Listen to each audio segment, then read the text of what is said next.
wrote you 365 letters. I wrote you every day for a year. You wrote me? Yes. It wasn't over. I used to binge romantic movies without realizing how much they were shaping my view of love and of marriage. The problem is that most of those stories are completely unrealistic. So just think about it. So many of these films send the message that you're not with your real soulmate. So it's okay to cheat on your spouse and chase after your so-called one true love. Travis, this is Ryan McCarthy, my boyfriend. Hi. Hi. Don't make a thing out of it. I know you. And my big brother does not like it when things don't come easy.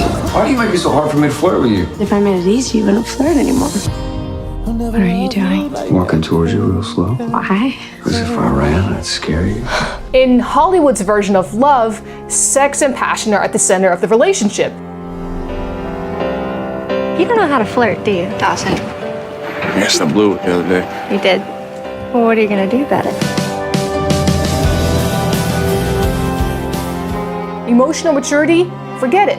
When conflict shows up, couples don't work things out. They scream, they pout, or they throw a tantrum because that's what makes a more dramatic scene. I have a fiance waiting for me at a hotel who's going to be crushed when he So finds you out make what I love did. to me, and then you go back to your husband? Was that your plan?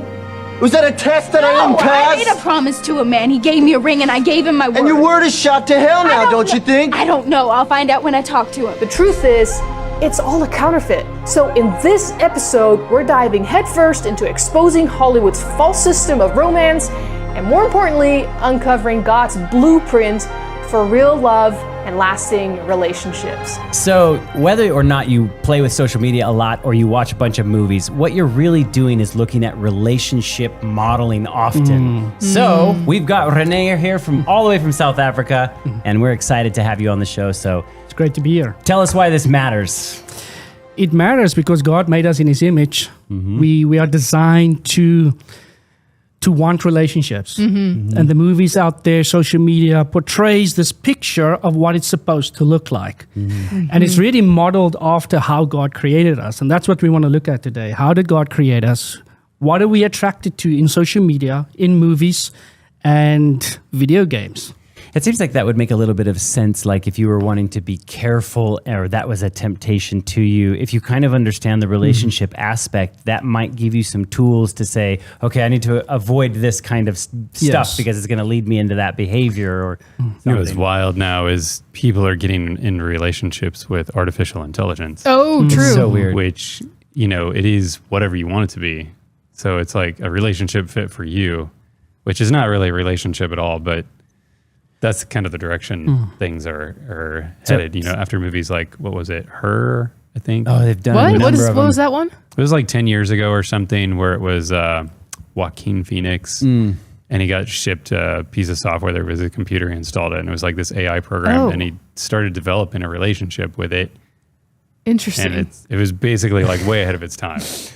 So are they going to add another category here for the relationships on computer? Like, Yeah, right? Yeah. So weird. to add what you guys are saying, I grew up not a Christian, and I grew up watching tons of like those romantic relationship movies, and you're always sitting there like you're being drawn along in your emotions, And I think something I start picking up on later on when I became a Christian, specifically in the Nicolas Sparks movies. He's the author of like The Notebook, The Last Song with Miley Cyrus. That it's frequently portrayed as, you break the rules, you rebel against your parents, and specifically, and this is a theme in a lot of these romantic movies, if you're already married, but you're supposed to be with this other person, it's okay to cheat on your spouse and all of these different things because your spouse is shown as like this lame-o dude, whereas that's your Prince Charming, and so go with that person. Like break the laws. Yeah, or they're doing that Disney theme where it's like wherever your heart tells you to go. Like in Yes. those films, they're always with the wrong person. That's essentially every plot line is you're with the wrong person, you really should be with this person. and what's even weirder is like how they're always the right person for them that they're trying to tell you is the right person is always somebody with bad characteristics. Exactly. So And it's always destiny. yeah. You know, Yes. destiny is That's pointing you in this direction. Yes. I mean, point. maybe there's also the Hallmark, Your soulmate. Hallmark destiny. Oh, no. It's always destined that you leave the big city to go like the country. move back to Small the country. town. Like you like take over your dead uncle's bakery That's and then so you go funny. with your homeboy, you know, whatever. Yeah. And but even Hallmark, I must say, as much as it has a huge Christian audience, even Hallmark is really treading on dangerous ground, introducing more magic and spiritualism and speaking to the dead and ghosts and all that kind of stuff. And So- eventually it will all go that way. Yeah. And it starts off It good, is, starts yeah. off kosher. This is better for my family. But eventually the movie starts, now you start using the Lord's name in vain. Yep. And then all these other themes come They're into introducing homosexual characters. They do. to, like the kids. I mean, Yes. little kids' stories have this kind of Exactly. stuff in there now. So yeah, they are relationship modeling. That's what you're doing. That's how you're Exactly. learning. That's how you're learning. Exactly. So we're going to talk more about relationships and Awesome. social media and videos and etc. So must I start and tell you about them? Let's Let's do it. Okay, so let me first give you the foundation as to why I went and studied this. So my wife and I, we married just about 15 years now. And how the Lord brought us together was amazing. I was an Adventist Christian for about 4 years. And then just this one day, I had the strong impression, God wants to give me a wife. The impression was just so strong. The next morning, I opened up my Bible and I read Proverbs chapter 5. You shall be blessed with the wife of your youth. I wrote it down. I wrote down the date in front of my Bible because it was really a spiritual experience of God. Because I didn't think about those things because Jesus is coming. There's no time for marriage. You know, that was my mindset at that moment. I haven't met Chantal at that moment yet. She received Bible studies during this time. Didn't know she existed. And the first time I saw her was a couple of months later. She gave her testimony in a church. She was diagnosed with lupus, an autoimmune disease. She found the health message, followed it, and God cured her. Wow. So I did an interview with her for television, for a Christian TV station that we were running. And the sparks weren't flying, but a couple of months later, we started talking more, and I really felt attracted to her. And I asked God, is she the one? The next morning, I read in Malachi, different part of the Bible, you shall be blessed with the wife of your youth. Same verse. Wow. Different part of the Bible. So I asked her, can I phone you? She's like, okay. First, I wanted to go and visit, but she wasn't there at where we stayed. So I phoned her and we chatted. And that weekend I was preaching and she came to church and I really felt good. You know, this blonde sitting in the audience because I'm preaching. That was a different feeling. So I had to do filming for 3 weeks far away from where we stayed. And while I was there phoning her every night and during this time, we were really connecting. And I said to her the one evening, I want to tell you when I get back home what the Lord showed me last year on the 3rd of September. Remember, I wrote it down in my Bible. And then I fasted for 7 days, another 3 days. I prayed and fasted, making sure who is this right one. You know, if you marry the right one, marriage can be hard. You know, women haven't realized what the key to a successful marriage is yet. You know, just listen to your husband and all will be well. I was like, where are you going with this? I was like, wow, this is a new perspective. And he's here. like looking at me. I'm like, But unfortunately, that is not the way it works. It's a joke, obviously. So He's seeing if we're listening. yeah. So if you marry the right one, marriage can be hard. It's hard work, but it's the greatest blessing on earth. God gave it right there in the Garden of Eden.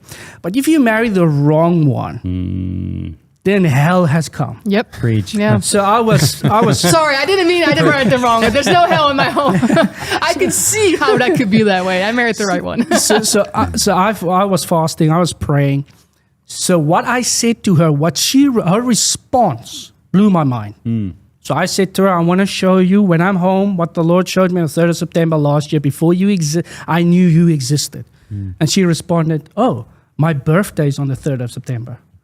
And I'm sitting there. Wow. Out of 365 days of the year, God chose her birthday to tell me, I'm going to give you a wife. We were married within 6 months. Wow. And we've been in ministry, full-time ministry together for 15 years. Praise the Lord. So it's like this, almost like this fairy tale coming together. You know, God is in it. But 6 months into it, it's like, who's going to strangle the other one first? You know, what's going on? So we learned a lot through the years, and we grew together. We are amazing together. She's amazing. But we had these arguments where we we're just so hard on each other that I couldn't understand. You know, the ones you don't want the pastor to see. And I was going to God and was like, Lord, why are we struggling? When we have arguments, we amazing the rest of the time. It's just when we have disagreements. And then the Lord impressed me on my knees the one morning, go back to what someone showed you when we did a seminar in a different province of South Africa. And he told me about the 4 temperaments. And I thought it was interesting, but didn't go any further. So I bought books. I studied online. I did all the studying. I was like, now I finally understand. I'll show you just now who's supposed to marry who. And we're not supposed to marry each other in the worldly sense. But in God's eyes, he can put any 2 people together as long as they're not unequally yoked. We're like a cat and a dog in the same house. That's our temperaments. Same with if the parent has my wife's temperament and the child has mine, they are clashing. Through all the audiences, everywhere we go, it is the same thing over and over again. Because what we just need to understand is I'm not placing people in a box. We all have the same foundation, the Creator God. So everyone that's got my temperament's got the same foundation. But my home life, my sibling, my culture, everything shapes my personality. Hence, that makes me unique and still different, yet we have the same foundation. So I studied these things. I finally understood her. She understood me. And then I was like, but Lord, if this is in your genes, I had a research scientist doing the research for me. If this is in your genes, meaning you're born with it, you receive it from your parents. You cannot switch it on, you cannot switch it off. Your temperament, according to Andrews University, makes up your character. That means we must have received it from God. Because if I received it from my parents, they received it from Noah, and Noah received it from Adam. Luke says Adam was the son of God. So meaning we received it from God, then the Bible must be saturated with this stuff. Well, it makes sense to me that God would do something like that, because if there was just infinite varieties of everything, right, then you could, I don't know, hypothetically say, God, you messed up on mine. I didn't get one of these things like everybody else over here. So God maybe, I don't know, this is what I'm thinking in my head, he might have just said, here's 4 categories, but all your experiences and your choices will then begin to shape how that person turns out. Yes. Makes you unique. It makes you you. So I studied the Bible. I was like, whoa, the Bible is saturated. 4 temperaments, 4 gospels, 4 living creatures. God only this one was amazing. I've never seen it before. Studying the one morning at 5 o'clock, studying these things. I'm like, Lord, show me, show me. And he just flashes it into my mind. Rainier, I've only changed names 4 times in the Bible. Go and study those 4 people. When I studied those 4 people with the temperament background, I was like, whoa. God changed their names based upon their temperament when he worked on it. Interesting. And that's how he will prepare us for the end based upon our temperament. So wait, who are they? I know it's Jacob, Israel. Yes. What other ones? So it's Abraham, yes. Abraham, Sarai to Sarah, and Simon to Paul Peter. to Paul. That's right. Saul So to normally Paul, people say Saul to Paul, but his name was never changed by God. I had to study it myself. Saul was his Hebrew name, Paul was his Greek name. So he was still Saul after he was converted. Because there's a story in Acts where the Holy Spirit says to the disciples, take Saul and Barnabas for the work that I've called them to do. So he's still Saul afterwards. It's just the Hebrew name. Why would they change just one letter like that? You know? I mean, it's kind of interesting. Your names meant a lot more back then than what it does today, depending upon your culture. So obviously, it's a culture thing. And the fascinating thing, the devil changed names 4 times in the Bible. Shadrach, Meshach, and Abednego. Yes. And let's see, who else? Daniel. Daniel, yeah, that's right. All 4 of them. He changed their names. But we will look at it now, just to give you some meaning and context. Once I've explained the temperaments, you would see he actually changed the names based upon the temperament. So let's get into the, I'm just going to summarize the 4. So on the screen, the viewers can see that it's the cholerics, the Mr. and Mrs. Control. So the scientific names is the cholerics, the sanguines, the melancholics, and the phlegmatics. I like to focus on the colors. So I'm going to use the colors red for choleric, yellow for sanguine, blue for melancholic, and green for phlegmatic. So the reds, these are Mr. and Mrs. Control. They're in charge. That's me. I'm 80% red. Now, everyone is born with a strong one and then a secondary one. Sanguine is Mr. and Mrs. Fun. They're all about fun in life. They don't go to... Definitely Scotty, without a shadow of a doubt. Yellow. Keith is blue. I actually don't know what I am. I would think between green and yellow. I don't know. And then, so yellow is my second one. That's why I'll make a joke about, wives haven't learned the secret to success. Then Melancholics, that's Mr. and Mrs. Perfect. That's the blues. That's my wife. So she's 90% blue, very high blue. So the greens are the phlegmatics, Mr. and Mrs. Peacemaker. So these are the peaceful, quiet, shy people of the world. Now the reds normally marry the greens. And the yellows marry the blues. 9 out of 10 times when my audience is in front of me, the wife will come to me, I'm this, then I say, okay, your husband is that, then she's like, yes. But Chantal and I, it's red and blue together. And that is not compatible. Oh, yeah. And that's why we argued, because both of them have no problem with conflict. If I were to take each of the 4 temperaments and look into their conflict chamber of their brains, the reds have 2 items in their conflict room, boxing gloves. The yellows, they don't have a conflict room because they avoid it. They make a joke. Oh, why are you so serious? Come on, let's not go so. Let's not get upset about this thing. The blues, their conflict room, they've got a filing cabinet. And they can take out that file and say, 2017, 9 o'clock in the morning, you wore a red shirt and you said, they remember all your faults. And then their way of telling you that they love you is to tell you what's wrong with you. This needs to change, this needs to change, this needs to change. In the beginning, I couldn't step left and my wife was like, that hurts, stop doing that. Then I step right. She's like, that hurts, stop doing that. I'm like, Lord, can I do anything right? This is an episode I'm going to make my wife watch. So if you're a yellow, the chances that your wife is a blue is very high. Absolutely. Is your wife yellow? You're blue probably, right? I'm just guessing. I am blue. Actually, this is a very interesting discussion because from an outward perspective, I'm blue. Yeah. But the way I think is more red. Oh, interesting. But I don't express that because I know there's a lot of those red characteristics that I don't think are appropriate for certain times and places. Yes. So when I'm thinking about how would I handle a situation, I often think red, but I temper it with the blue. Interesting. And my wife is actually green. She's green. Okay. See, I can see that. Yeah. I'm yellow, and I would say that I'm kind of a little bit like that too, but my mind sometimes thinks in the green. So it's like, I'm always kind of trying to look for like, how do we solve this and make it diplomatic? Make everybody happy. Yeah, make everybody happy. How does everybody want? Because you're the life of the party. You want everybody at the party to be happy. No, don't leave the party. Yeah, so those are the 4 personalities. And my wife's second one is green, phlegmatic. So she always thinks of others. Being a blue-green, she always thinks about others. Be a very considerate person. They are put on this earth, the blues and the greens, to show us how to love people. Where the reds and the yellows are shown how to get stuff done and have fun.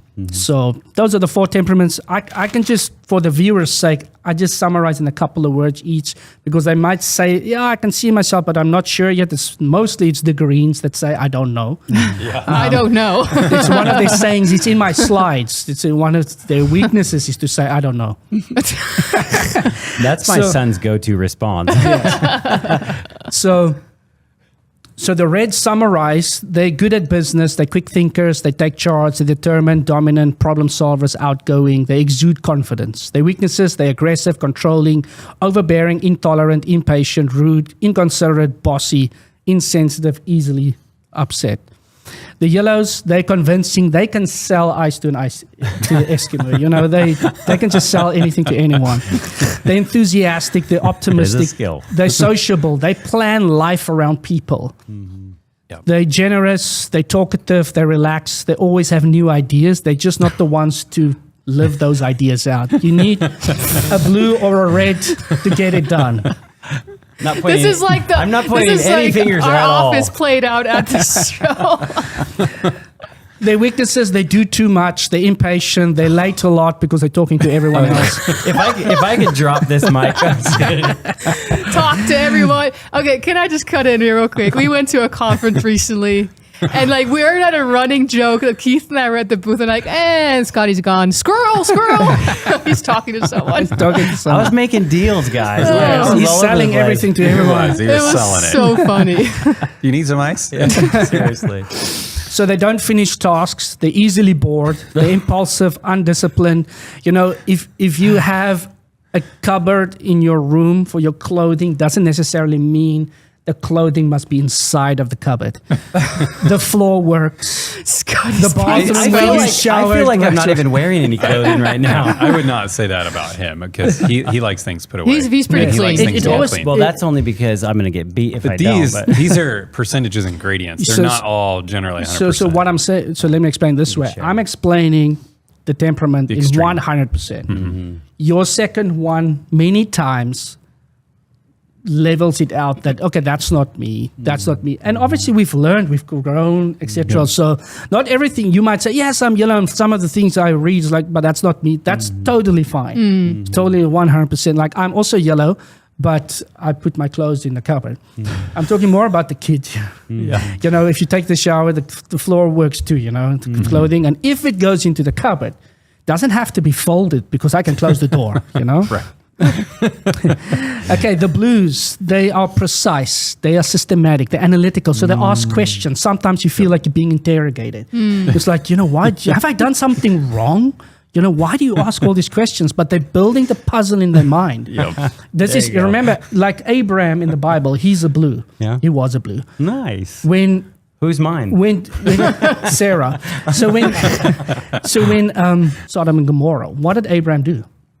He went and If they got were after him. 45, if they were 40, Oh, right. He's if they pleading. were 35, he's he's trying to analytical. figure it out. So he's trying to understand God's character by asking questions. If it was a red, if it was Peter standing next to Jesus and Jesus said, I'm destroying Sodom and Gomorrah, Peter would say, Burn it. All right, let's get it done. Burn it. And are you destroying Lot? Yes or no? Yeah. Does it get to the bottom line? You just tell me the bottom line. So blues, they're analytical, they ask questions. So I choose my times when I'm giving my wife some form of information because I know she wants the details. And if I'm a red and I'm a man, so I've got 500 words for the day, you know, then I'm done. Except for a show like this. When I talk about these things, I get excited. So love it. she's going to ask me questions. So I need to choose when I tell her this, when I'm able to give her the details. So normally when we eat something, because then my yellow is like, oh, this is nice, let's eat Happy. together. She's happy. You got to pick your moment. So they detail orientated, they encourage us, they're careful, they considerate, they deep thinkers, they plan ahead, they're organized. But their weaknesses, they're stuffy, they're cold, they're critical, sensitive, indecisive, reserved, expressive, can see the glass half empty, exacting, and they worry about progress. You know, are we moving forward? Then the greens, their strengths, they're very reliable. These people will always pitch up. They'll always have your back. They're considerate. They're sharing. They're loyal. They're patient. They're very calm. When you're freaking out, they're calm. They're supportive. They're easygoing, sincere, and consistent. Do the same thing over and over again. Very good at that repetitive task. But they're the most stubborn people in the world. Let's go and visit. I'm not going. And there's nothing that you can say that will change their It's mind. like a donkey. Yes, exactly. They're cautious, they're withdrawn, they're easily used by other people because they don't talk back, they don't speak up Doormats. for themselves. They're resistant to change, they can come over lazy. You know, TV watching is very high on the list in video games. They're always too tired. Are we going to do something tonight? No, I'm just too tired. But you're on holiday. Yeah, but I'm tired. You know, just always tired. They procrastinate. I will still do it, and easily distracted. I'm going to tell you one story about this one. So we're doing this seminar at a church. We have potluck afterwards. And the wife comes and sits, sits next to me. Her husband is across the room. He is a green-blue. And she says, I want to tell you something about being distracted. One day, her husband was working outside, and he needed help. So he called his wife. His wife came, and she had to hold a log while he's busy. Then he remembered he needed a certain tool for this job. So he leaves. I verified the facts. He was sitting there. She's sitting next to me. An hour later, She's still holding the she's still holding the log. log. Give that girl a prize. Evidently, finally she said, I'm leaving this log, going to look for her husband. He's doing something else. He forgot. This does sound like me at home. So they get distracted. It's so easily. I want to give you... That's like the needle to the pole, man. I think I'm like kind of blue and green because I'm hyper focused at work. Like when I'm in the zone, I'm in it and I'm like super organized and everything. At home, I'm the opposite. My husband will tell me I'm like washing dishes and then all of a sudden I'm like, oh, the washing machine is beeping and I'm start folding the laundry and he's like, the dishes. Exactly. Yeah. So that's basically a summary. And many times people at work is this one. more red at work, like my mom. She's red at work, but green in her relationships. So people use her. You know, there was this one lady that will come to her house every morning at 7:30, knowing that my parents are eating breakfast and she doesn't have a lot of money. So she's here now to eat their food day after day after day. Then I'll go visit my parents and my dad would say, "Yo, this lady comes every day. We're still in our pajamas and she eats our food." So I'm like, "Dad, say something." "Yeah, I should say something." I go 6 months later, still haven't said something. Still haven't done anything. But let me give you one example. Let's say driving. Or let's rather look at studying. Oh, this is going to be a bad conversation. let's say studying for the younger audience, Okay. you know. How do you approach your studies? The Reds, they wait till the day before the exam to study because they work the best under pressure. That's the way I studied. I surfed during the mornings, go and study in the evening for your exam the next day. I'm not saying it's right. I'm saying that's how the brain works. The blue personalities, they prepare for grade 12 when they're like in elementary school. These people are super prepared. They find security in being prepared. Knowing the plan. So these are the cum laude students. These are the students that get A's, and if they get 95%, it's the 5% they didn't get that bothers them. Why did I get it wrong? What did I not get with the 5? The green personalities, they have a desire to study. But while the books are open and the butterfly flies past the window or that person walks past the door, they get distracted. Yeah. And then they freak out the day before the exam, study through the night, and if they wake up because they love sleeping, they will make the exam on time and still do well. The yellows study after the exams because it's boring to study. No, I study while I'm doing the exam. So they studying is not their, spreadsheets. It's not their favorite thing in the world. Give them people. Yeah. So driving, the Reds, what is the fastest way to get from point A to Z? That's the Reds. The yellows like the nice cars, new cars, speed. That's what they like. The blues, they keep to the rules. 80 miles per hour, we're driving 79 miles per hour. We are not breaking the rules. I'm like that. If there's a sign that says don't make a U-turn, they will not make a U-turn. For the Reds and the yellows, when they see the sign, don't make a U-turn, it's just decoration. Just be safe. It's just to make the road look It's a nice. suggestion. Yeah. It's just a suggestion, But if they want to get to point A to B and the shortest route is the U-turn, they will make it. That's funny. I do that all the time at Walmart. The green personalities, they're the slowest drivers in the world. They're just not in a hurry. So if the husband is green, the wife is red, the wife will drive. The wife's like, husband, you sit there. We're never going to get there. Let me drive. About 2 years ago, my wife always wanted the big washing machine, and I had a small one that I received as a donation. Starting in ministry, you don't always have the funds. And about 2 years ago, I could buy this big, the biggest and best one in a store in South Africa. And I felt so proud as a man that here's my wife here. Here's that washing machine. As a Red, I walk to the washing machine, press that button, you press that button, it works. What does she do? Off. What does she do? Where's the manual? Where's the manual? You see, how can I get the best out of this? And she would read the whole manual. Where I don't touch the manual, I am the manual. That's how the Red. I'm not saying it's right. I'm just saying that's how the mind works. The yellow goes. Use that one. I am the manual. The yellow goes to the shop. They come back with the washing machine and a microwave and an air fryer and this and that. Say, honey, I got a few extra things. Don't worry, we get money again at the end of the month. The blue personalities, as I said, they want to see the manual of the washing machine. And the green personalities, they still standing in the shop. Which one? Can't decide which one. That's why they marry the Reds, so that the Red can decide. Just take that one, please. That's me. If I have to shop for tires for a car, and I am currently, and it's taking me weeks to figure out which tires I want to get. Because I'm looking at all the details on the tire, the price, where they're at, what benefits do they offer. And almost every major purchase I wind up making, I have to build a spreadsheet to help me make a decision.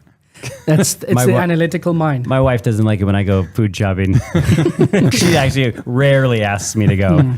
I come home because you bring just home the everything. Essentials. Yeah, cart full of stuff. Extra stuff. They had windmills. We needed a windmill. Especially when you're hungry, it's even worse. Then you're like, okay, this looks nice. This looks nice. Okay, so are we going to jump into the Bible? Let's do it. Jump into the Bible, then jump into how these personalities or temperaments approach movies. So there are 4 temperaments and there are 4 gospels. The Gospel of Matthew, I'm just giving you summaries from what someone like Mark Finley says about the gospel, and you tell me who they're summarizing. So Mark Finley says the Gospel of Matthew is precise, exact, accurate. Summarizing Keith, isn't it? Yeah, blue. It's the blue personality. The Gospel of Matthew is, they say, is the most detailed gospel. Jesus is a teacher, and blues are excellent teachers. It's also the only gospel that where Jesus says, be perfect like my Father in heaven is perfect. The blues are the perfectionists. Yes, he noticed that. It's for everyone, but it really resonates with the blue temperament. Remember I told you how blues tell you they love you? To tell you what's wrong with you? Jesus dedicates an entire chapter to tell the Pharisees and Sadducees what's wrong with them. Matthew chapter 23, we call it the woe chapter. Woe to you because this is wrong, this is wrong, this is wrong. So it's pretty normal for blues to tell you what's wrong with you. So the Gospel of Matthew is Jesus showing us what a perfect blue looks like. So can I just guess? I would think Mark is red. Yes, correct. And I think that John is green. 100%. Which leaves yellow with Mark. Luke? Oh, sorry, Luke. Yes. Well done. You're 100% correct. Look at what they say about Mark. It's chronological, but listen to this. Shortest, vigorous, Jesus a man of action, fast moving. That's their words, not my words. I'm like, thank you for summarizing the red personality. So it doesn't even start with Jesus as a baby in the manger. Yeah, it just starts with him, with his work in ministry. And reds are all about work. It's called the action gospel too. Yes. That's why reds many times are workaholics because they work too much. They don't have. God showed me this early in my marriage. This is how many hours you work per day. Treat your wife like a queen, and I will use you. If you can't do that, he doesn't take care of his own. Cannot take care of God's church. The Gospel of Luke is humanity of Jesus. Jesus compassionate, historical reliability, but social. And it's more of a story. And man, yellows love to tell stories. Many times not their story, but they're telling stories. Have you heard? Have you seen? So they love stories. Did you watch this YouTube video? Yeah. YouTube is like a crack for us. I think just a couple of days ago, you texted me and Keith in a group chat with some random video about ChatGPT. And I'm like, okay. Yeah. Don't know what that is. It's like you come across some amazing piece of information. You're like, everyone needs to know this. So I just blast it out to a bunch of people. Then greens, John, Jesus, Son of God, family gospel. That's the key. This is the gospel where Jesus talks about his Father and the Holy Spirit all the time. And the reason why I also thought green for John is because I'm guessing greens are people who like to tell more of a story. Yes. And this is very much more written as a story. It's written as a story. Jesus is very compassionate.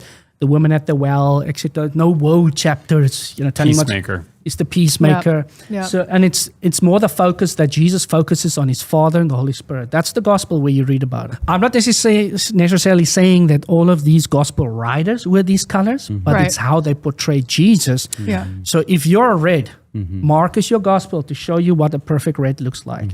If you're a blue, then it's Matthew. If you're green, it's John. If you're yellow, it's Luke. Yep. Why do I say this? Because some people ask the question, shouldn't we be 25 of each? And the answer is no. Otherwise, it wouldn't have been that when we study people, that everyone has a strong one and a secondary one.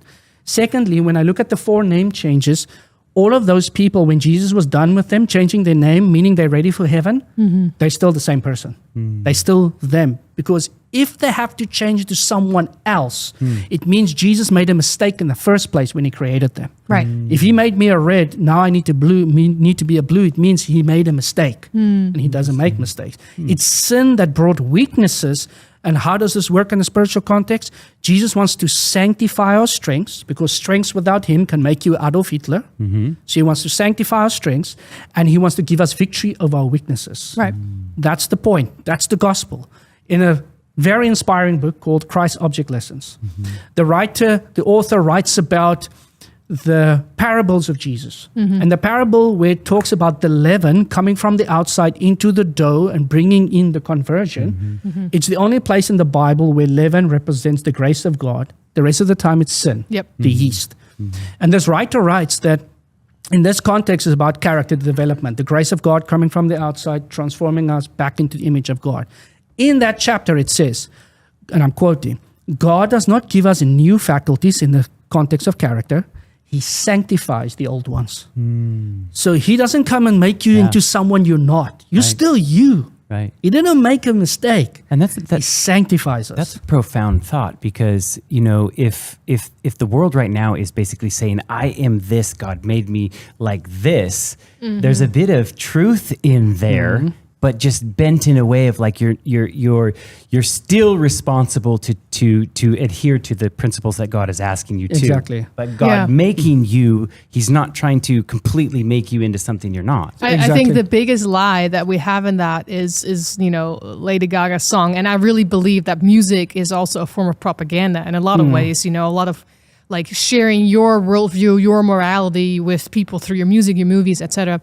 But she sings Born This Way. You know, that's very much adopted by the LGBTQ community, but everybody who hears this over and over and over when you're shopping at Walmart or whatever you do, it's that message like, you can't change, just stay who you are and stay put. When God wants to transform our lives, he wants to change us and set us free from sin. And be reborn. And so, you know, it's interesting that the world pushes that. Satan is always telling part of the story. And he just leaves out the details, right? He doesn't, he's shy away from, you need a savior. I'll just give you a different savior, you know, and it's like he replaces it. So how do you then, this is where my mind goes, how do you then explain what Jesus was like? Because if Jesus was born on this earth with a particular percentage across the board of these four different personality types, and he's not, let's say he's not 25% in each category, then the way he was seems like, I don't know, I'm just thinking through it, and it seems like he was perfectly balanced in his thinking, in his life, the way he treated other people, the way he handled situations. And you would think that's the ultimate model for us to be. Yes. So how do you explain that along with God making people the way they are? Because it seems like, because I hear what you're saying, God made us who we are, but it seems like we are imbalanced in our extremity.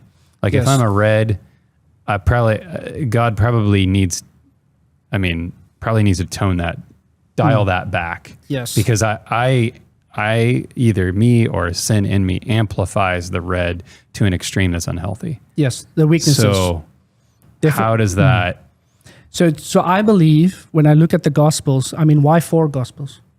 Yeah. Why not just one? Why tell the cross story 4 times? It needs to be needs to appeal to different kinds of people. Yeah, he's appealing to all 4 of the temperaments. Now, I believe Jesus was all of them. I don't believe he was just one strong one and secondary one. Because when and I know some people are going to say, but didn't he take our nature? That means he has to have only one strong one and secondary one. I believe he took our fallen nature as when it comes to being able to be tempted, etc. But he needed to show us what we would look like perfectly in each of the 4 Gospels. So he lived out all 4 for us to see, okay, this is what a sanctified green looks like. This is what a sanctified red looks like. And that's why I believe it brings the balance in the thinking of, yes, God wants us to be in his image, create the way he created us, just without sin. Sin is the issue. Yeah. And that's what he wants to take out of our hearts. So when he transforms us, he aligns our thoughts, our feelings, and our will with his. Yeah. I see what you're saying though, but I think I kind of see it like you're seeing that we are made in God's image and he has all the 4 temperaments, but just like you're made in God's image and I am. I'm not a male. Yes. You're not a female. I can't be both male and female in order to be a complete image of God. Do you see what I mean? Oh, that's interesting. That's it. Let's not go down that. Anyway, but do you see my point? I was tracking. But the in some ways a counter argument to that is you aren't complete. This is what some people would say, until you find that other person and you become one, that you are more in God's image, because that's what Adam did with Eve. It's like he wasn't complete until he had Eve. They became one. And now it's more of a complete image with God. And I'm not, I understand there are people who are single, there are people who are widowed, and I'm not saying you can't be a complete person by yourself, but it in some ways, and here we go with the blue personality, in some ways it appears to be illogical to say God would not want us to be perfectly balanced in those areas. Because if he is, and we're supposed to be molded after his image and likeness, then it seems that what we have is imbalanced because of sin or environment or a combination of all of that, and that those things need to be dialed back in their extremity and brought back to more balance and percentage. And that the different parts would be expressed in different places and situations like Jesus did where it would be appropriate. But then how do you have everyone having unique personalities still? Like, because then everybody kind of becomes the same, right? And that makes sense as well. So you're like robotic. Can I explain? I understand exactly what you're saying and where you're going. I believe I can be a perfectly balanced red. Through Jesus. Through Jesus. Yeah. I don't need to be a different color. I'm very satisfied being a red and happy, but in Jesus. Giving my self-confidence over to him, etc. So I can, and you can, everyone can be balanced in who they are. And you can acquire strengths of others without it being innate, without it being your default setting. Like for instance, when I did video editing for the TV channel back then, my red is get this one done so I can get over to the next one. So I just did the one after the other. Now my wife is on some of the programs and I think I can just edit that way. She's like, no, you edit, you watch this thing through. I'm going to watch it through. We're going to go back. And I'm like, but that's torture. Do I actually have to watch the whole thing again? So I had to acquire a strength of hers, being more thorough. Because I had to do stuff over and over again because I made mistakes. But am I blue? No. Have I acquired it? Yes. Have I acquired by watching her, observing her, to be more considerate towards other people? Yes. Am I naturally considerate? No. Yeah. But because I know these things, I then ask Jesus, help me in the moment to be more considerate, to be more tolerant. And it's that knowledge. The Bible says without knowledge, we are destroyed. With a lack of knowledge. But with knowledge, I can actually now apply these principles with the help of Jesus and still be a balanced red. You need to understand someone else. And so if you have a little bit of that inside of you, then it makes it a whole lot more easy for me to kind of try to see where you're coming from. And I imagine that marriage is not just necessarily designed to make you happy, or I should say the goal is not just straight happiness. And the reason I'm saying that is because what if it's unhappy? What if it's if you make that your goal, then that thing is if it doesn't go right, your marriage falls apart. It's to make you more holy. Yes. So to rub somebody that sees things differently, which may frustrate the living, just between the two of you, I could see that God designed the thing to say, here, I'm gonna confront you with some things that you need to work on, and vice versa. I think there's things that each one of us bring to the table, but the other person sees that differently than we do. So I think we're probably coming from somewhat of the same place, because as I hear you talk, the red is acquiring other things to balance it out if it's in the extreme. And so I kind of look at it like, okay, if I have, let's say I have a cup and it's full of, let's say red Kool-Aid, and it's only got red Kool-Aid in it. Well, to balance that out, I am going to pour in some green Kool-Aid and some yellow Kool-Aid and some blue Kool-Aid, right? And so now that extremity in red Kool-Aid becomes closer to that 25%. Yes. It's not that it is 25%, but it's going to come closer to that. And that's then, I guess, in thinking about it like logically, analytically, like it's moving more that way, because that's how Jesus was. And we're not going to be that maybe even perfect 25% balance, because we're going to be unique people. Yes. But character perfection is moving us that way to be more like him. Yes. But we're not saying, at least I don't think we're saying, I'm red and all I need to do is just purify the red so that it's more red. Right? Because you're acquiring other parts of these personalities, traits, because if it's only red, well, then you're going to exhibit more of those undesirable red characteristics that need to be. You need some of honed. the others You need some to overcome the weaknesses of the red, Yeah. but you're still a red. Yeah. I think the designer of music, God, illustrates this idea, right? Yes. I mean, you can play something with the same instruments, but it's interesting when everybody brings their flavor and their sound together, and then there's something beautiful happens with that. Yes. And the same thing's happening with our relationships, I believe, too. I think if everybody was the same, I don't know, you'd probably be a little bit, like, okay, I've seen this before. But the fact that we're all kind of unique and different, and these combinations of you're a little bit more this and that, it's like it opens it up for creativity and variety, which you see in God's creation. If we as a family are in a hurry, we always travel together.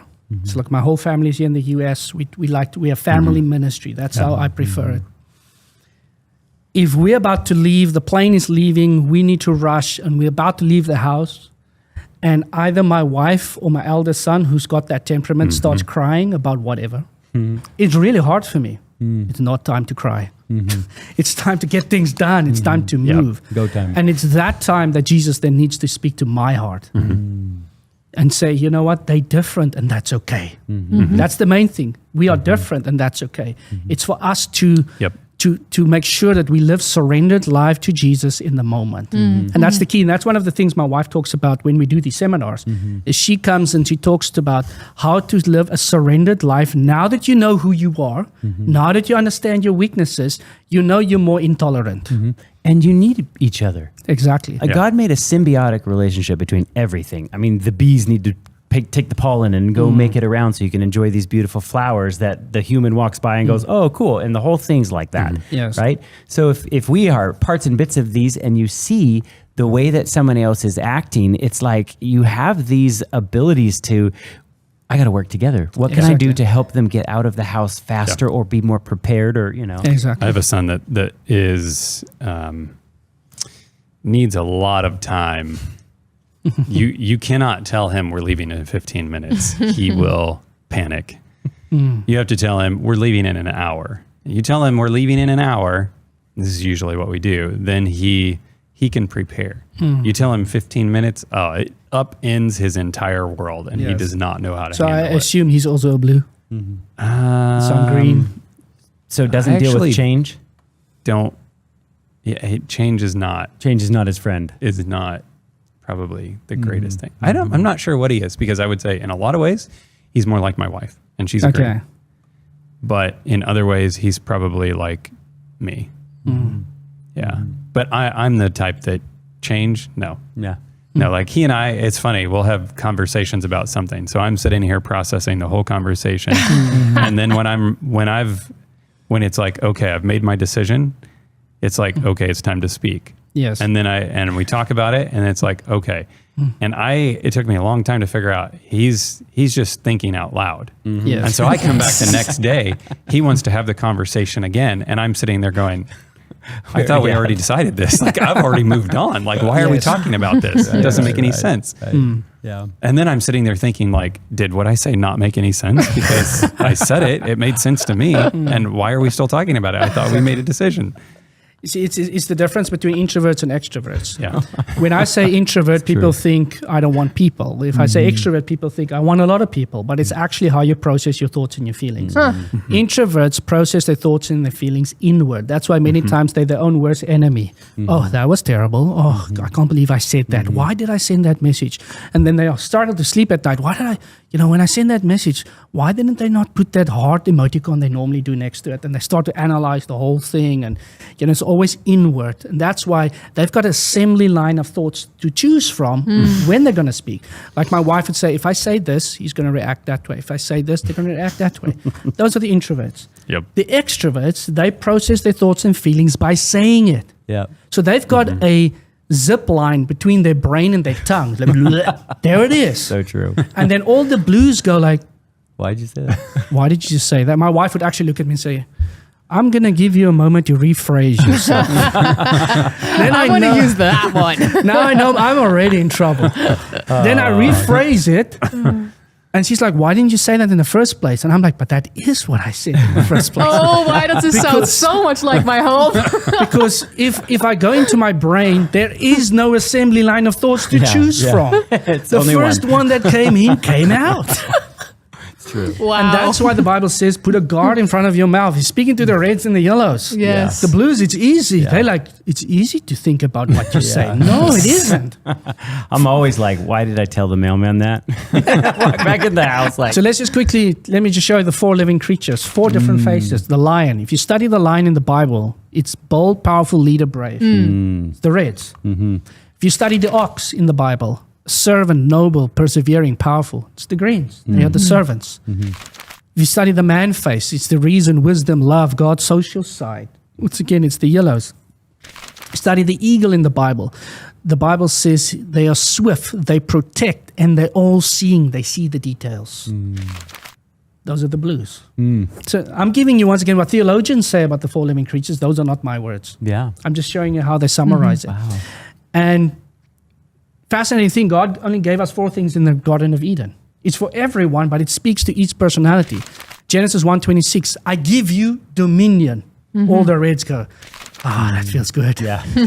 I'm in charge. If you tell a green, I give you dominion, that doesn't feel so good. It's for everyone, Sure. but it speaks more to the reds. Then he said, be fruitful and multiply. This I tested. Are these the greens? Because Jacob, as a green in the Bible, he had 13 children. So I went to greens and asked them, if you get married, how many children do you want? And then this one girl specifically said, man, I see my one child playing the violin, the other one's playing the piano, the other one's washing the dishes, the other one's in the garden. I'm like, I need to pray for your husband. And we introduced her husband to her. So they are married today. So far, only one child. But the point is that they are family. Because he's red. Yes, he's red. They are family-orientated people, the Greens, just like the Gospel of John. So you can take the thread and run it right through the Bible. That was my wife. She wanted 6 kids. 6 kids, exactly. We have 4. And you said she's green? Yeah. Exactly. They want the kids. Then the yellows, God said, of every tree in the garden, I give you food to eat. And all the yellows go, amen. Their favorite part of a sermon. That's gotten people in a lot of trouble over the years. Yeah. Should check the stack of snacks Scotty brings in. I literally cannot go inside of a grocery store or like a convenience store when I'm filling up gas. I have to actually stay outside. So Keith will be very disciplined when he goes in. He's usually disciplined with his food. That's true. Because he works based upon a list. Whether he has a physical list or the list in his head, he will go into the shop, we buy this and this and this. It equals the budget. I'm always driving by going, no way, they're having a sale? I'm going in there. That's why they have sales, because all the yellows fall for it. But blues can be emotional eaters. Just putting it out there. If their emotions in charge, then they love to eat anything. So the food, once again, is for everyone. But reds eat to get it done. We need to go and do our job. The yellows, they eat because it's pleasure. It is a social event. And then the blues, once again, it's for everyone, but it really speaks to the blues when God gave Eve to Adam, companionship. Blues are the people that they want to connect with their parents, their father or their mother. If they don't connect with their father or their mother, like a deep relationship where the parent actually listens to the inmost, deepest feelings because they feel very deep, then they will find a friend. If they don't find a friend, they will find a boyfriend or a girlfriend. Doesn't matter how old they are. If they're 14, 15 years old, there's someone that's willing to listen and make them feel safe in their emotions. They will be attracted to that person. So once again, it's for everyone. But it really speaks to the blues. They struggle to be alone. That's why the blues, let's say he's packing for a trip. For him, it means a lot if his wife joins him in the packing. Can you just help me with this? He can do it on his own, but it's that companionship. Like my wife be like folding the laundry. Can you just help me with this? Not like she can't do it. It's just my presence. If she works on a talk for church, then she needs to do a talk. I just need to sit next to her. Just need to be there. And then she can do anything. She's like, I can conquer the world just because you are here. And I feel the same. If she's in the audience, man, then I really love to preach. But if she's not there, people don't really recognize the difference, but I know it's different when she's not there. For the introverts like myself, you can be in a room full of people and completely alone. Yes. but you can also be, but they also don't like to be alone. Like I hate to go home if nobody's there. And people can be around all day and I don't have to talk to them. But if they're there, you find comfort in that. If you were to ask my wife when were some of the times you struggled most in our marriage, I would think she would say the 3 times I came to the US on my own. Because those times she doesn't want to leave the house. She just has the kids on her own. She doesn't want to face people or face life. She just wants, when are you coming back? Like my one trip last year to the US, it's a long flight, flights to get here. Yep. I left the Tuesday. I left the USA on the Sunday. I was here for like 3 days. Went back home because I also want to be with my family. Now that they were 6 weeks, we're here enough time. So the blues really, that's what they long for. It's important to them. And we see it in Abraham, whose name was changed from Abram to Abraham, the 4 name changes. Now let's do the thread. This is goosebump stuff. In the beginning, God says, I give you companionship. It's for everyone, but the blues, as we have now agreed upon, really resonates with that. God promised Abraham a companion in his son because it fulfills the very promise and the name change, because the name change means father of many nations, and he needs a son to fulfill his own heavenly key. Are you following me? And what does God ask him to do? Sacrifice him. Sacrifice your companion. Wow. Which That is puts it into perspective. Which is probably the hardest thing for... And then what does God show him when he's about to sacrifice his son? that there was... The ram. Yeah. Which gospel focuses the most on the fact that Jesus said, my God, why have you forsaken me? Would that It's the be, Gospel of John? Matthew. Oh, it's Matthew. Oh, It's 'cause Matthew. he's It's the detailed. blue gospel. Yeah. Oh, That's the gospel that focuses most on the fact that God, the Father and the Son was separated. Yeah. Companionship broken. Yeah. You know, you think about that in the universe. We've brought this up on this channel before. No celestial being has ever died other than Jesus. Yes. And it's like he's the only one. And if they've existed forever and ever and ever and ever and ever, and it's like never been separated. That separation for the, you know, like your wife, right? It's torture. It's torture. And we often don't necessarily always talk so much about what God was going through during that experience. And that he was even willing to allow that to transpire. I mean, Yes. that's crazy. It's crazy. And if there's death in the family and the blue was really connected to that person, they take the longest to get. You can't say get over it because they never do. They can start living again. But it takes the longest time for that blue to really start living again. I saw it when my wife's mother died unexpectedly. They had a close relationship. And all the reds out there would be like, oh, just get over it. It's been 2 years. Why are you still crying? And it's because they don't understand the person. This is why this information is so important for us to how we treat people. It gives us more grace. It gives us a better understanding of, wow, you know what, you're different and that's okay. God made you in his image. Because in the beginning when I studied these things, for the very purpose of understanding my wife, I started using it as a weapon. Oh, you're just being a blue now. You're just critical again, fault finding. Unfortunately, I did those things. And the one morning, while on my knees, the Lord came to me and he said to me, just not an audible voice, but his voice came to my mind and said, if I do not accept my wife as a blue, there's a part of him I do not accept. Wow. And it hit me like here, and that's where everything changed. Yeah. And I totally saw the thing in a different perspective. Yeah. I too have had that, you know, like certain personality types will sort of irk at my skin, you know, and it's like I find that I'm wanting to avoid certain people for that kind of reason. And then I think God convicted me of that years ago and just said, don't think negatively towards them. Like find the part that like you like about them. And I'll tell you, it revolutionized. Definitely. I could go up to people that I either had a problem with or something and be fine like with it and not be thinking about like, oh, I don't like this person, you know, kind of a thing. And so, yeah, God, I'm sure has a remedy for all of our personality types to reconcile and, you know. Like I normally tell the story. Like I give each personality a vehicle when I explain their personalities in detail. Like the Reds, it's a bulldozer who gets killed in the process on the way to success. Doesn't matter as long as we get there.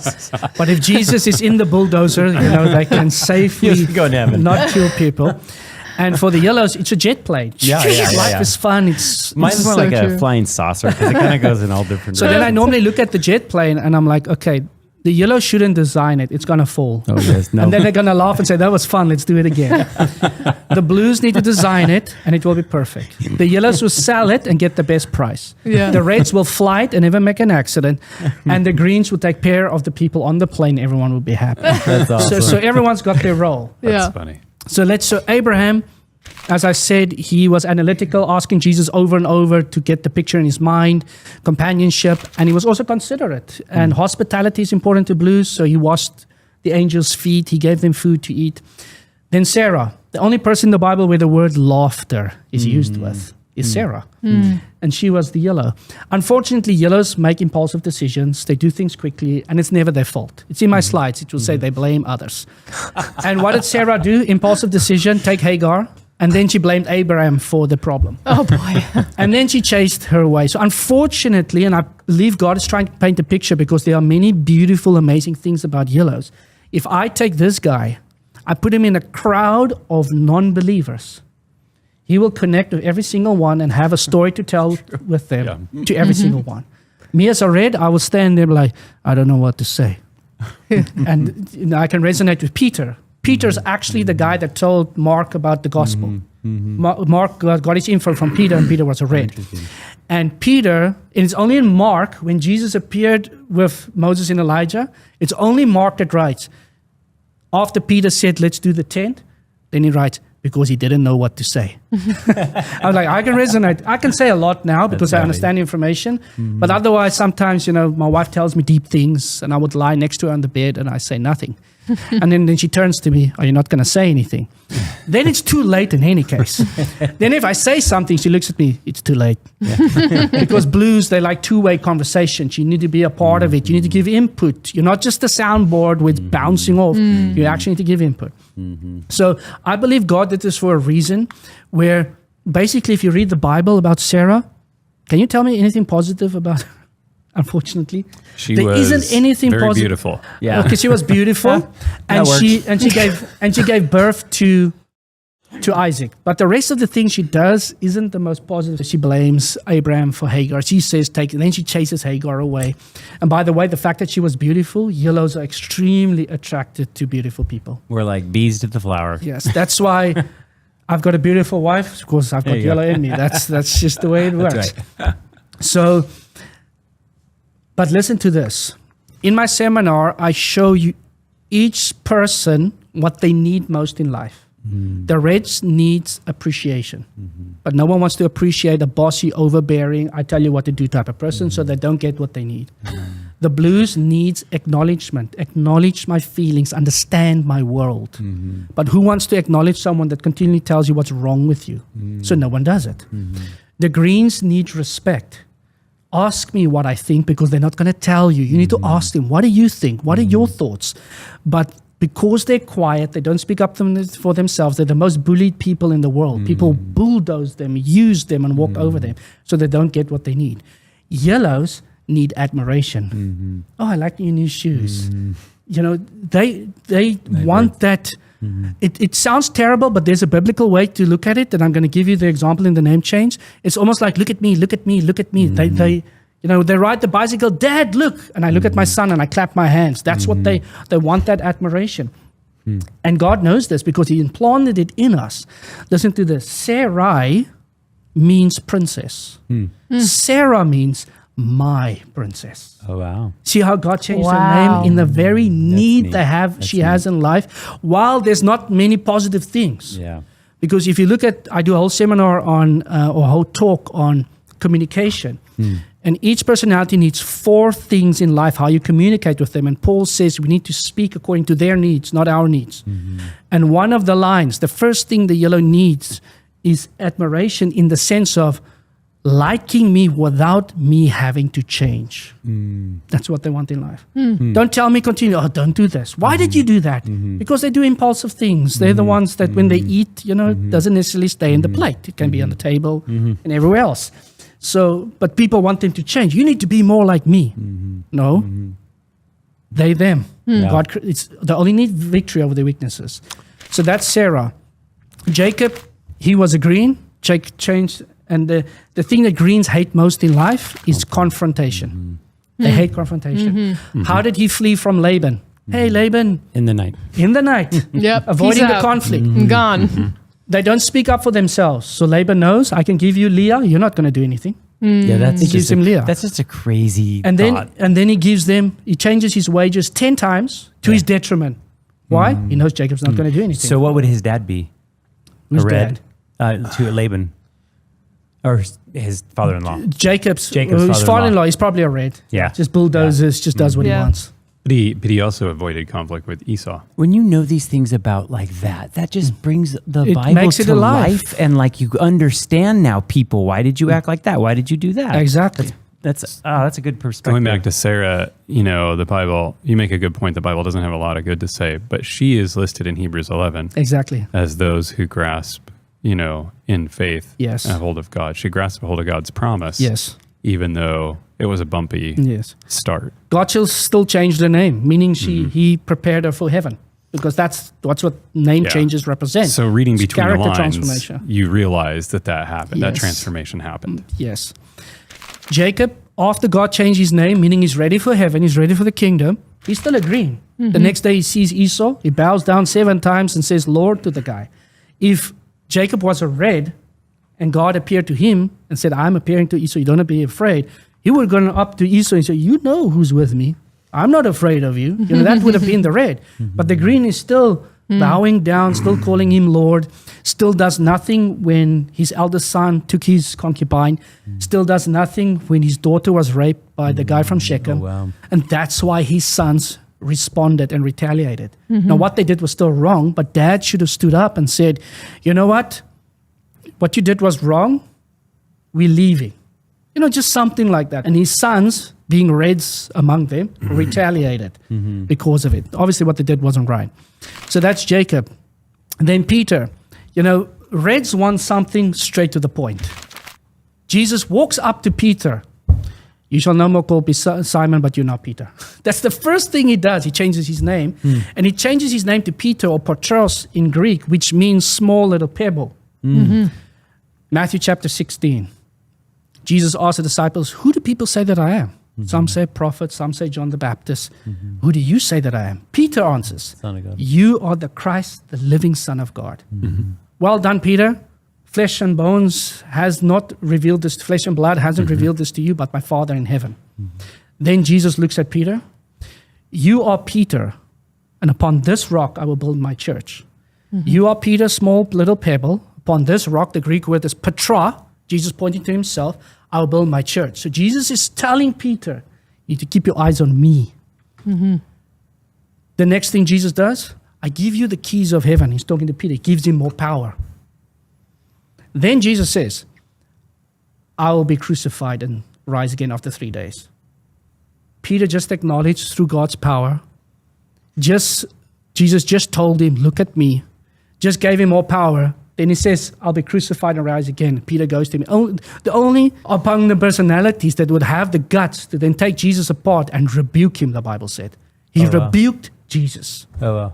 And who's the one that's got the confidence to say, when Jesus is walking on the water, I'll walk on the water, thank you. He walks on the water, and then in his self-satisfaction and confidence, he looks back at his friends and he starts sinking. Yeah, he whipped off the ear of the He's the guy that whipped up the ear. He's the guy that had the confidence, I won't deny you. But then he becomes broken. Yes. And then then Jesus has to reaffirm his confidence. Yes, he reaffirms his confidence, and then he became one of the most powerful evangelists the world has ever seen. So you can see all the name changes, how God worked with them in the very areas that you and I struggle with today. Amazing. Okay, I think there's one more thing. Yes, the 4 name changes done by the devil. Daniel, Hananiah, Mishael, and Azariah. Listen to the meaning of the words. Daniel means God is my judge. Blues are very, how can I put it? This is important for them in life, is justice. You've done something wrong, there needs to be consequences. God is my judge. That's what his name means. Hananiah, Yahweh is gracious. If you read the Gospel of Mark, the most famous verse in the Gospel is where Jesus shows the Reds that the Son of Man came to serve, not to be served. Because Reds like to be served. Azariah, Yahweh has helped. That's the ox of the 4 living creatures, the servant. Michal, who belongs to God? My princess. Sarah, my princess. Now listen to what the devil has done. Daniel to Belteshazzar means Bel will now protect his life. If you go back to, if you connect it to the 4 living creatures, the eagle protects. Yeah. That was one of the words when you study the Bible. Right. In the beginning, where it says Genesis chapter 1, the Holy Spirit hovered over the waters. That word hovered means as the eagle protects her young. So that's what the eagle represents. But now who protects? Bel, another god. Hananiah to Shadrach, Yahweh is gracious to command of Aku. If you read other books about the personalities, they call the reds the commanders. But who is commanding now? It's another god. Another God. Azariah to Abednego, Yahweh is help to servant of Nabu. What does the ox do? It's the servant. But who do you serve? Another god. And then Mishael to Meshach, who belongs to God, to who is as Aku is. Now you don't belong to God anymore, you become God. Now let's connect this to what Solomon's, I think this is the last thing I wanted to share before we go into how they approach movies. Proverbs 30:11-14 in the CJB version. There is a type of people who curse their fathers and don't bless their mothers. Blues struggle with their parents if one of the parents is red. It's throughout this world. Doesn't matter where I go, it's the same thing. My wife struggled with her father. He was a red. He was absent when she cried, had any emotions. Stop crying. Stop being this way. And they struggle. If the parent is a blue and the child is the red, they struggle. I have so many friends, I can mention one after the other, that there's been issues in the household when the child is blue because they are misunderstood. Why are you crying? Why you feel so deep? Why do you can't you just make a decision? And that leads them to curse their own fathers and mothers. If they do not allow God, obviously, to work in their lives. Then there is a type of people, clean in their own view, but not cleansed from their filth. The greens do not shout. They do not fight. So the red will be shouting, why are you not standing up for yourself? Da, da, da, da, da. And the green will freeze during conflict. In their own eyes, I'm not the problem. And we do plenty of marriage counseling. When the husband is green, it's the hardest to counsel because they don't face their own issues. They don't like change, and they're not the problem. The wife is the one shouting. The wife is the one with issues. Now the Bible says you're clean in your own view, but inside it's not that way. There is a type of people, how haughty they look, utterly supercilious. You know, the yellows want admiration, but this is when it's taken too far. Oh, look at me, but the way Satan did it. It was beautiful in his own sight. And there is a type of people whose teeth are like swords. Yes, their fangs are knives. Us reds, unfortunately, with our mouths, we hurt a lot of people. That's what Solomon says, 4 types of people. And if you look at what David says, who will appear in the presence of the Lord? In Psalms, he mentions 4 types of people. Should we connect this now with Hollywood? Yeah. Let's do it. Let's connect it with Hollywood. Okay, so the reds. These are competitive people. So they are driven to compete. So they are very drawn to sports. And that's the type of area in life many times where they are driven towards. Yellows are driven by pleasure. So many times these, unfortunately, the guys that will fall into pornography and those type of things. The blues, they're driven by companionship. So the romance, especially the woman, the romance and the fantasy, the unreal companionship that's out there. The greens, they're driven by peace, so the television is all they need. Just the TV in front of them. So many times they have a television in the living room, television in the dining room, television in the kitchen, television in the bedroom. You know, everywhere there are televisions. But when it comes to movies, the reds are really attracted to action movies. You know, action, one scene to the other. It's just action and modern action, not old things. There must be action. So if you are drawn towards action movies, the chances are that your red is very good. Then the yellows, they are drawn to comedies, obviously. Laughter, it's fun, you know, it's light, not too deep, no crying the whole time. The blues, they are drawn more towards fantasy, Lord of the Rings, Harry Potter, these things that doesn't really exist. And true stories. They love true stories. My wife loves true stories. So that we buy these missionary books that's just available in the US of missionaries in the past, of how they they saved people. My wife loves it. She loves their truth. It's an interesting contrast because on the one hand, something that's absolutely true. On the other hand, It's something not, that's yeah. completely not Absolutely true at all. false. Yeah. Yes. So Super she loved, interesting. when she was in the world, before she became a Christian, she loved the fantasy world. The Lord of the Rings and those type of things. She really liked it. So the Reds, when it comes to fantasy, they will be more drawn towards action heroes, more to the Superman, the Batman. It's not real, but there's action, more that Tony type Stark, of action. like yes. that. Yeah. The Greens also into fantasy and in romance. That's the world they go into, and some of the men horrors in the green world because they are bullied. They enter a world that is really the guys just taking out everyone, and that's most of the time it's the Greens that takes their rifle, walks into the school, and shoots everyone. Oh, wow. Because they will be at home watching these movies. They're into heavy metal music.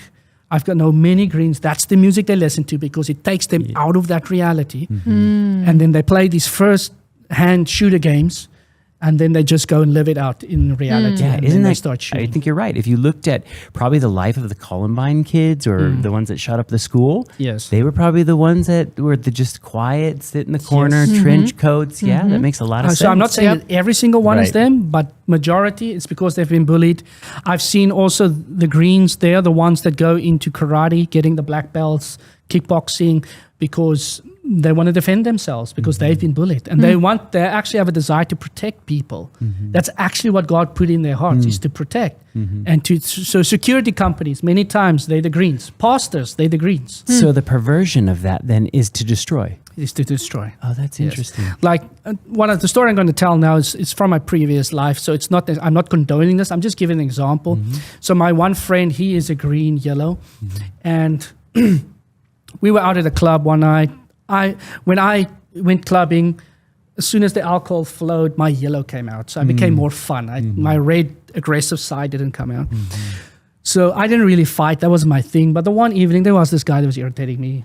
And I was grabbing him like this. And when I grabbed him, within 2 seconds, he was out. And I did nothing. Oh, wow. So my friend was standing next to me. He's taller.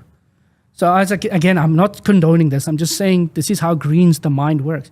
So he hit the guy, kicked the guy, and he was out. For me to find out, my friend has got black belt in kickboxing. But because they're quiet and shy, he never told me this. Oh, wow. I'm like, I'm glad we didn't have the fight. Right. But the point is that's the direction they go in. And that's why many times, unfortunately, they then live out those video games that they're playing. These are the gamers, these computer shops that are open 24/7 and you play through the night. It's the Greens that will sit there. It's the nerds in the school. They are the ones addicted more to the video games and the series on television, etc. So the Reds, when it comes to games, for a Red, and I'm a Red, and it's in my mind also, and it's something that I need balance by Rugby. asking God, is that they need to wake up every day and beat someone at something. That's how they operate, just need to beat someone at something, then they feel good about themselves. So they like, sport games, these type of games where I'm beating someone. The Yellows, it's more about the crowd that's playing with them than the game itself. So it's like, let's invite all our friends over and we land together. It's that. So it's more the peer pressure that gets them into gaming and keeps them into gaming because they're more people orientated. They want to be out there and do something. The Blues, fantasy games, and where you're building something, you need to be strategic, and it takes time. It takes you like 5 years to complete the game. They have the patience to do it. Yeah. And it's the same with Greens. They also like those fantasy, strategic type of games, but also the first-man shooter games, as I've just explained. This is interesting. I grew up being a gamer because my brother got me into it. And it was like the shooter games, and it was like the more strategic games, like RPGs and stuff. Yes. But it was also The Sims, which is hugely family oriented. And I Yes. think I'm blue-green. So Yes. that's super So interesting. that's what attracted you. And I wasn't, when I was gaming, that wasn't attracted to me at all. I was into sports. Yeah. WWE wrestling, and in our country, cricket and rugby. Yeah, It's yeah. like, I want to beat you at sport. Yeah. There's these long games. Yeah. I actually have to take time and think about it. I don't like that. Yeah, see, I don't like the games that shoot each other. If there was a game where you could just run around and hug people, I'd be like totally cool. So, and you can apply these principles to social media too. The Reds, they're not really into social media always because it takes their time, distracts them. But if they do and go to social media, it's the sports, what's going on in the sporting world, etc. The blues would be the relational. If there's a family that has a channel, the greens and the blues will be very attracted to it and watch these family wake up and go to the toilet and then put on clothes. They're interested in. I don't get it. So because it's true life, it's a reality, but it's not that real. And if you think about it, we saw a picture the other day of a couple taking a picture on this amazing boat on a, I don't know, can't remember where they were. Like a cruise boat. Like a cruise boat but it's like a holiday. And it was just like, look at our amazing time, but they were fighting all the time afterwards. So the picture is a false reality. And then that false reality is portrayed to the world and say, this is what life is about. And then the other people sit there, okay, I don't have the money to go on the cruise. And secondly, in my home, we fight all the time. So we as a family, we share a lot about our experience now in the US. We share, we've been here, we've been there. And I could actually stand there and say, we're not fighting. Do we have disagreements here and there on our trip? Obviously. But we are actually happy. We are actually enjoying it together. Is the trip getting a little bit long now? Yes, it does. But the point is, it's reality for us. And that's what people are longing for. And this is why we do the programs that we do, that the two principles to find happiness in this life. Love God with all your heart and all your soul. Love your neighbor as yourself. Relational. If you love God, you will live a surrendered life which will empower you to love your neighbor as yourself. And you would treat that person the way you want to be treated. You would love that person to want what's best for them. And that's why we study this stuff and present it to people so people can find the joy we have found in this life. God said, I will bless you in this life. You don't have to wait for heaven. Yes, it's going to suck because of trials and temptations, and the devil is real.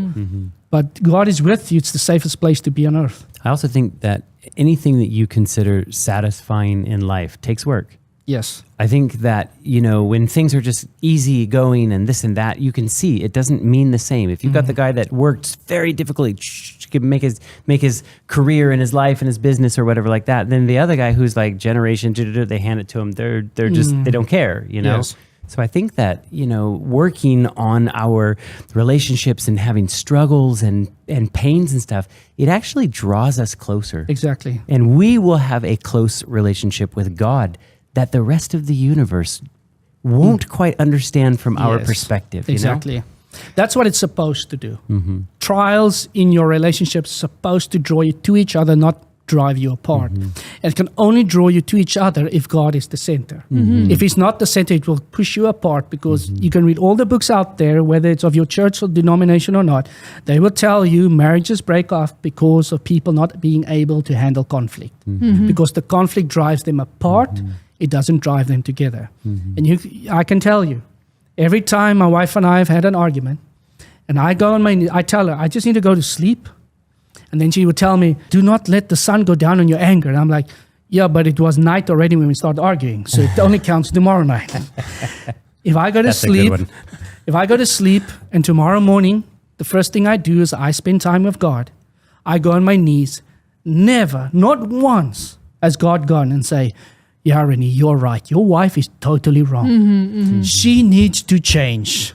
He's never said that. He always says, humble yourself, go and listen to what she's actually saying. Stop arguing about the things you said in the argument, and go to the root cause. Listen to her, let her explain herself, and then be humble enough to accept what she's saying, and then you can move on.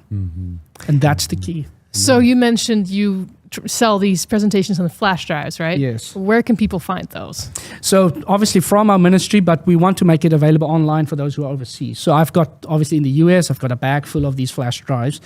The original design of the marriage seminar, at least, is an online seminar. So it's got PDF documents, it's got all the videos, I run through it. Then after the one audience, I was like, okay, I'm going to tell them go online. They're excited now. They forget by the time they get home. Right. But if I've got the flash drive here, people will just come and buy it right now and they have it. Can we do a little giveaway? Oh, we can do a giveaway. We can do something like that. We'll pick a random winner if you if you want it. Definitely we'll put the link in the description below, and you might be able to get one. Definitely, we can do that. Check the description for instructions on how to get So we one. have one for single people where I do some of the marriage talks, like the communication and those things. Leave out the sexual stuff, which is only for married couples. But then I have this biblical seminar in that one where I go explain the personalities in the first two, and then I go into the Bible. What does the Bible say? How God's going to prepare us for the end based upon who we are. Cool. Awesome. That was super enlightening, and thank you so much for coming from so great. far away to come over here and bless us and our audience. But hope you guys had a blessed time. Check him out. If you have any questions, we'll leave his contact information down there as well, and you can email them to him. All right. Thank you.